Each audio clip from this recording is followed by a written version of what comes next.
Hello friends, எல்லோரும் எப்படி இருக்கீங்க? இது வந்து ஃப்ரைடே ஈவினிங் போல் எடுத்த விலாகுங்க. தம்பி வந்து ஃப்ரெஞ்ச் ஃப்ரைஸ் கேட்டிருந்தாருங்க. எனக்கு தெரிஞ்ச ஷேப்பில் கட் பண்ணிவிட்டு அரிசி மாவு போட்டு கொஞ்சம் கலந்துட்டு 2 முறை டீப் ஃப்ரை பண்ணி எடுத்துட்டு கொஞ்சம் வீட்டு மிளகாத்தூளும் சால்ட்டும் போட்டு கொடுத்துட்டேங்க. ஃப்ரைடே இல்லைங்களா, தண்ணி தொளிச்சிட்டு குட்டியாக கோலம் போட்டுட்டேங்க.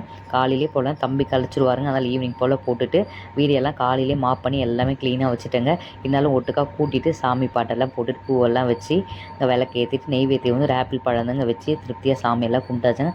அந்த ஊதுவத்தி வாசனை வீடே கமகமன்னு இருந்ததுங்க. ஈவினிங் போல் என்னாச்சும் ஒரு 6:30 இருக்குங்க. நல்ல மழைங்க, சாரல் மழை. அதுக்கப்புறம் கொஞ்சம் வேகமாக பிடிக்க ஆரம்பிச்சு.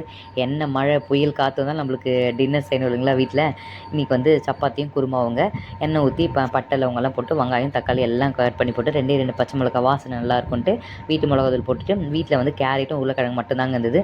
அதை போட்டு நல்லா வதக்கிட்டு குழம்பு மிளகாத்தூள் போட்டு குக்கரில் வந்து ஒரு 3-4 விசில் வச்சாச்சுங்க. சப்பாத்தி வந்து அதுக்கு முன்னாடி என்ன பண்ணால் ரவுண்டாக தாங்க தேய்ப்பேன், கொஞ்சம் தடிசாக. இந்த மாதிரி மடித்து தேய்க்கிறப்போ ரொம்ப சாஃப்டாக நல்லா வர மாதிரி இருந்ததுங்க. எக்ஸ்போர்ட் ஆகிதால் கையிலே திருப்பி போட்டுட்ருக்கேன். எங்கள் ஹஸ்பண்ட் பார்த்துட்டு இருந்தார்.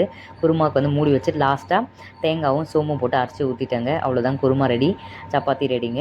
அவ்வளோதாங்க. நைட்டு டின்னர் முடிஞ்சிச்சுங்க. இது சாட்டர்டேங்க. ஹஸ்பண்ட் வந்து எதுனா டெசர்ட் வேணும்னு கேட்டாருங்க. பாயாசம் மிக்ஸ் இருந்தது, பால் வாங்கிட்டு சொல்லி பாயாசம் பண்ணியாச்சுங்க. நம்ம வீடியோ பிடிச்சிருந்தா லைக் பண்ணுங்கள். Thank you all.